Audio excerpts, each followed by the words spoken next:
boss, ito po yung vacuum namin. Dry lang po ito. Ayan. Hoover po yan. Ano yan siya?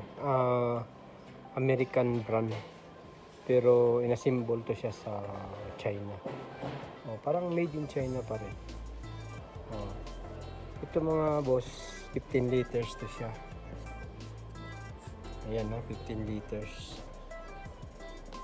Pero 1.7 lang yung power niya. 1,700 watts.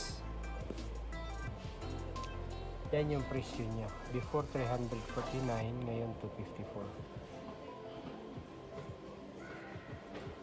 Ayan siya mga boss. Mura na to siya mga boss. Mahilig kasi sila dito sa vacuum.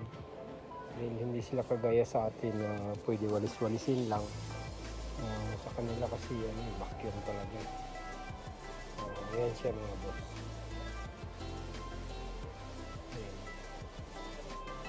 Ipagkumpara natin to siya sa Panasonic.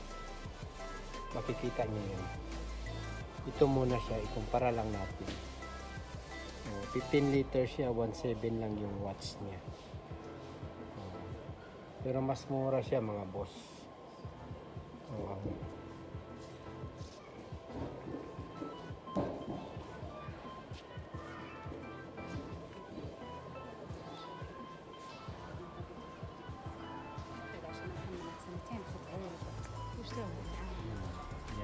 Yan yung presyo niya.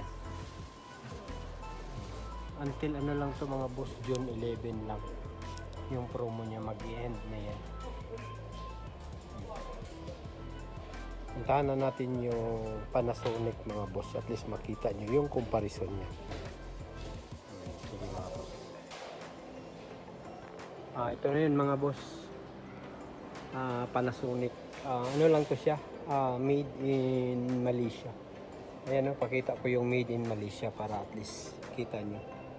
Ayan, made in Malaysia. Ang maximum nito is 1,500 watts, 15 liters. Ayan, yung presyo niya yan. Medyo may kamahalan konti. Kung ikumpara mo dun sa Hoover, iba yung presyo niya. Ayan, di ba may kaibahan? 200 lang yun. Pero mas power pa nga yun. Mas power yun siya dahil 1.5 to siya. Saka yung isa is 1.7. Ayan.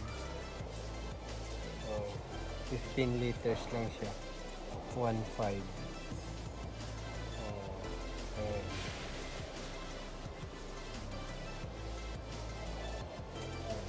Ito yung presyo niya.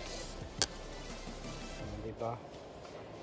May changes siya. Yung ang kaibahan lang nila is yung power, pero yung liters pareho lang.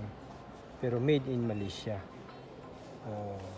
Iba kasi yung materials na ginamit dito eh. Ayan siya mga boss.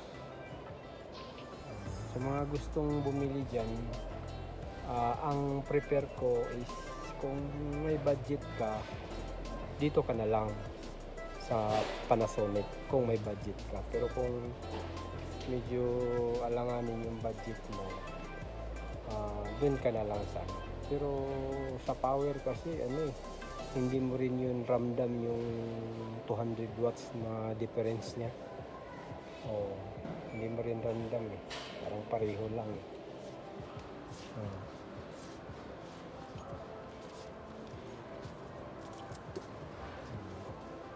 Kaya lang made in Singapore. Yun kasi China eh.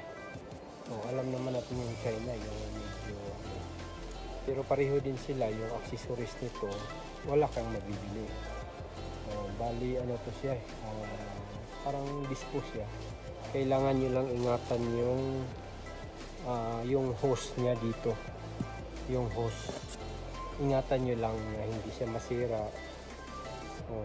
Saka yung stick niya, iwasan yung UP yun. Kailangan kung matapos kayong maglinis, kailangan balik niya sa proper na pagtago sa mga accessories niya. Sa mga hindi pa pala nakapag-subscribe dyan, pa-subscribe naman mga boss. Ayan siya mga boss.